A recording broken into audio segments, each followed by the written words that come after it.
Na mambo vipi mtazamaji wa 69 Media, karibu sana kwenye kipindi chako cha Kapu la Pwani.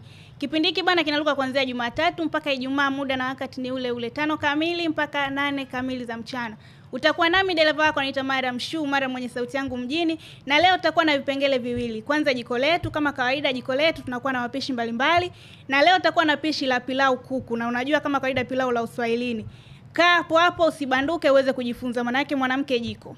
Na tutakuwa na kipengele cha soga, na ndani ya soga tutakuwa tunaongelea kwa sababu gani utandawazi umeasili mambo yetu ya pwani. Tunaenda break fupi, tutarudi usitoke. Mpaka kufikia hapa ndo tamati ya kipindi chetu. Najua ulikuwa nami kuanzia mwanzo mpaka mwisho, umeenjoy, umejifunza, umeburudika, na sitokuacha hivi hivi, nitakuacha na taarabu ya Asha Masanja anakuambia heka zangu nadhani unazijua. Mpe taarifa jirani yako ambaye ameacha kufuatilia Kapu la Pwani kupitia ndani ya 6 Media.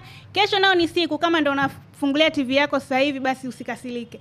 Unaweza kunifuatilia kupitia mitandao ya kijamii, YouTube, Instagram, Facebook @69 Media. Bye bye.